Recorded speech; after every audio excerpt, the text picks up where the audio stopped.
with Odorous Urungus and the manager of GWAR, Sleazy P. Martini. Love you, babe. Now, for the people that have never seen GWAR live on stage, there's some things I think you could explain to them. It's quite different than most live shows.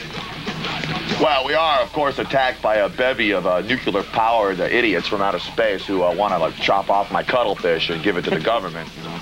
We're just trying to get out there, have a good time, you know, play some rock and roll music. People are trying to rip my brain out of my head. It's difficult, you know. It's hard to deal with that kind of stress, being a serious artist such as myself. Thank you very much. There was a part where you were banned in London, but but didn't you come back? And are there any places? We came back. Are there any places where you're permanently banned anywhere in the world? No, or? not that I know of. There's no place permanently banned that I can think of. We were banned in North Carolina for a year. We got ran out of London that one time, that one tour. And I think what that was just Metal Blade trying to create a bunch of ballyhoo hype. You know, they went to the media, and you know, that newspaper article in England, I think it was from the Sun or something like that, that was on it. They reported what was going on stage as if it were real. You know, decapitations. It was like they didn't even, you know, qualify it like mock decapitation. They reported it, and it created this really weird, wild overreaction. And being in England, which I thought was much more liberal, you know, than anywhere else, it was almost like I was surprised that they were so up in arms. You know, America, no one cared. Good evening. The headlines from Newsroom Southeast. The Clapham rail crash. No charges are to be brought. The pub protection racket East End villains jailed. And GWAR, the American rockers not wanted in London.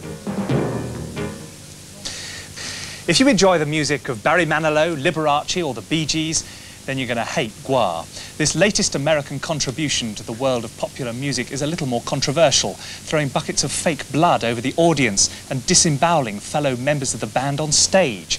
Some believe their act is gory, repulsive and infantile. They claim it's all harmless fun. Nevertheless, they've already been banned from one London theatre. Amanda Harper has been to meet them. They're not the sort of band you'd take your mother to see. GWAR, or perhaps they should be renamed GWAR, have been variously described as offering a mix between the Sex Pistols and the Texas Chainsaw Massacre. Their stage show could easily carry a public health warning, offering mock mutilations and decapitations before the audience is showered with fake blood. Their tour of Britain ran into trouble when this article appeared in a national newspaper, saying the band should go home. The result has been several cancellations. When two of the group turned up at the Astoria today, they found the doors firmly shut. Instead, they granted me an interview in a nearby park. I asked about the mock blood and violence. Odorous, yes. Your act has been described as obscene and disgusting. What do you say to that? Very accurate, but you are wrong in one respect. It is not an act. This is real. So what are you doing here in London then? I don't know. Trying to have cannibalistic death orgy at what you would call a rock and roll hall. They won't let us do it, though. They're afraid we're going to harvest the minds of your young people and turn them against their parents into murderers.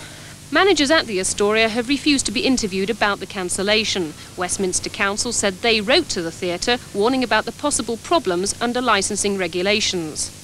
I sent a copy of the newspaper article to the Astoria and asked for an assurance that our licence conditions would not be breached. I understand that the Astoria were unable to give that assurance and they have decided to cancel the concert. GWAR are due to return to London on June the 13th. For the time being, though, they're content to rehearse their stage act for the benefit of the general public. Friend, they run away. They run from me. Friend. Dear, oh dear, and you should have seen the bits we cut out.